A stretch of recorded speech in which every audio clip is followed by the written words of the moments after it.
everyone, it's Sandra and Landon out here with my Stacking Tumbleweed Worm Cafe. The levels are called Itsy, that's the top level here. The one beneath that is Bitsy, then I have Teeny, and the drainage tray is Weenie. My apologies, it's been a long time since we've been in here. I had maple leaves over here, cottonwood leaves over here. The last time we checked on this level, I can see depressions where the worms have worked down each of these levels. So these were the maple leaves. Let's just take a look. Remember, I started this tray when we moved with coconut coir. Now that was in June, so that is like 5 months ago. And I have been gradually adding with every feeding natural materials to build up the natural bedding materials in this system. I'm not seeing any worms, so they've gone somewhere else, and I see some stalks from the maple leaves, but I'm not seeing any worms. See a few avocado shells. That's just a bit of polyester that's never going to decompose, and that's just an avocado pit that is hollow. So no signs of life on that side. Let's check the cottonwood side. Remember, I'm in a neighborhood now with lots of cottonwood trees, so I can pick them up. There's our first worm, still up in this upper level. Now I will say our weather has started to get chillier, so I'm wondering if the worms are just going down to where the vermicompost is going to probably be less exposed to the changes in temperature. There's an avocado pit, this one barely gonna dent. Now I'm not seeing any cottonwood leaves. This is actually, maybe this is a cottonwood, no, that's an avocado peel. I'm not seeing any cottonwood leaves. Their stems were not like this, they were like toothpicks. They actually felt like little toothpicks, and I'm just seeing avocado pits. That's a pine cone. So the leaves are all gone. That's just a string from an Amazon mailer. So what I'm going to do today is I've got Landon here, which is really helpful.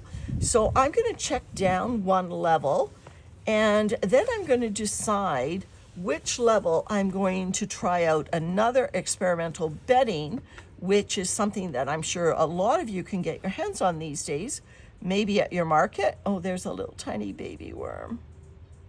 Maybe at your market, if not just with your own garden, and that is corn husks. I've done some research on them used as a vermicompost bedding, and I'm going to try it out in this system. Okay, Landon, take it away. Let's go down to Bitsy. All right, so it's been a long time since we've looked at Bitsy. You can see some worms right here on the surface. There are worms along the sides here. Now these worms, see the little, I don't know whether you can see them, little tiny worms on my fingertips. Landon and I put some foodstuffs down here and some leaves down here and quickly went away probably about a month ago. The leaves are now see-through. They've been decomposing in here, and this is where our worms are. So the mass of this system is, keeping these worms warm, and here they are down here.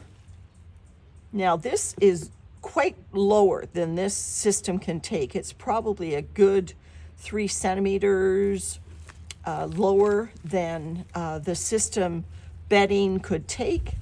You can see that it's just a hodgepodge of bedding types that Landon and I threw down here before we took off. And I knew that this would be plenty full food for these worms, and that when I came back into this system, they would still be down here munching away on this. And this is exactly what I'm finding. So I'm just putting some air into this, but I think what I will do, since the worms are in this system, I think I will use partly this system to try out our corn husk bedding. So let me tell you a little bit about what I found out about corn husks. Now, these corn husks were taken off the cobs, anything from a few days ago to weeks ago. And so what happens when you strip them off the cob, the microbial action, and this happens with any food scraps, the microbes go to work and they start basically decomposing. They start, if you had food scraps, you would smell a rotten smell. Well, that's microbes. But corn husks, they're not going to get rotten. They're probably going to get moldy, if anything. And they're going to dry up on their way, because they were outside. And all of that, the loss of moisture, the microbial action, all of this leads to an increase in the carbon to nitrogen ratio. So if you have freshly picked corn husks, they're going to be a carbon to nitrogen ratio of maybe about 30 to 1, which is still perfectly great for these worms. It's not going to cause protein poisoning or anything. It's going to have but more nitrogen though, because I'm going to actually give food scraps today as well. I'm just picking off little worms from the side. But as the corn husks dry up and the microbial action gets to work, these corn husks, and Landon, could you empty the oldest ones in here? These corn husks are quite old, and so they are probably closer to 50 to 1, 50 to 1 or 60 to 1 in carbon to nitrogen.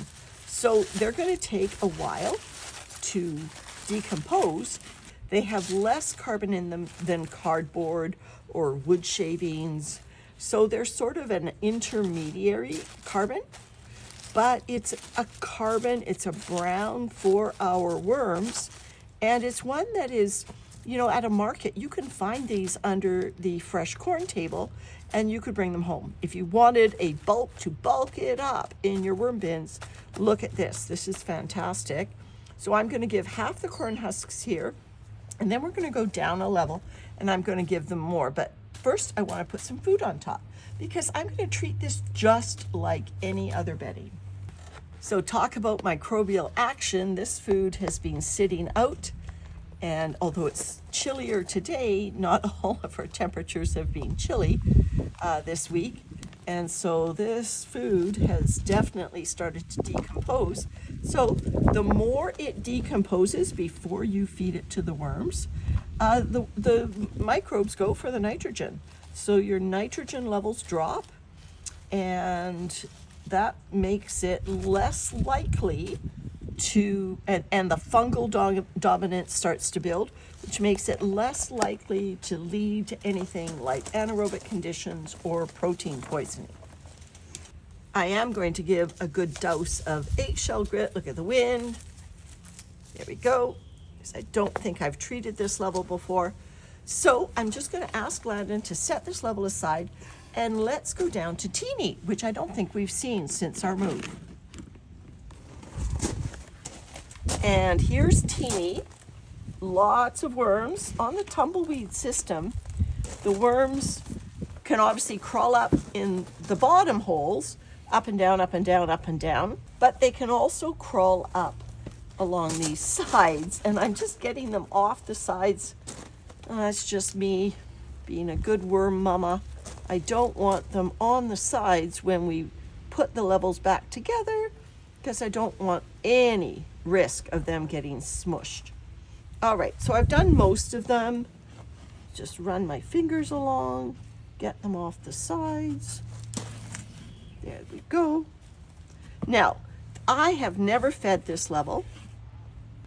I've never put moisture in this level, but remember, I dumped a whole bunch of watermelon juice in this system, and so there isn't a lot of bedding in here, so I'm going to ask Landon to put the rest of the corn husk bedding in here.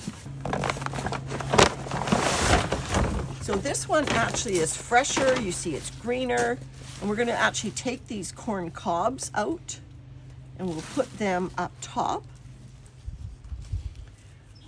But this bedding because it's fresher, we actually just had the corn a few days ago, it's going to have nitrogen in it, and it's got moisture in it, and so that bedding on the bottom was quite dry. So I'm now going to just put the rest of the food in here. Go. And I'll just put some eggshell grit on top of that. So basically what I'm doing is I'm bulking this system up because, like I said, our winter temperatures are approaching. This is an outdoor system. So I want good bulk in here. This will keep the worms warm. Before we put the levels back on, let's take a look at the bottom drainage tray and see how it's doing.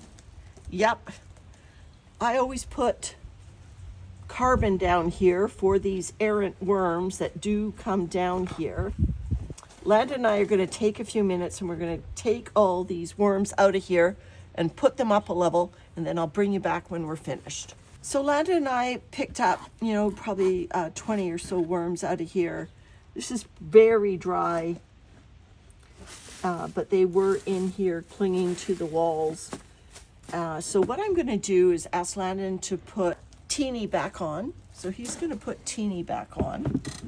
And those corn husks have a little bit of moisture in them, but I'm actually going to ask him to put Bitsy back on as well, because these corn husks were quite dry. I've got some rainwater here, and I'm just going to pour it.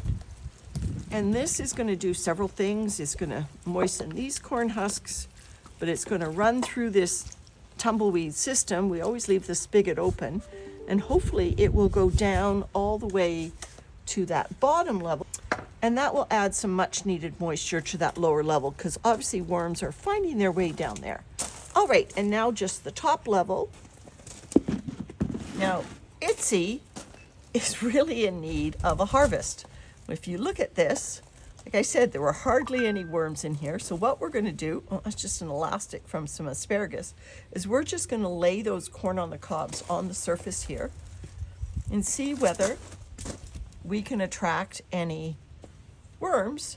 If I just half bury them like this, these are nevertheless higher carbon than other food scraps. However, they do have still little corn kernels on them, and we all know that the worms love playing in the corn cobs.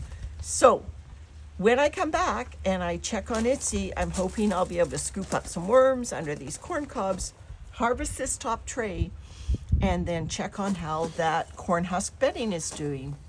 All right, everyone. Thanks for watching this experiment with using corn products for our worms. Bye for now.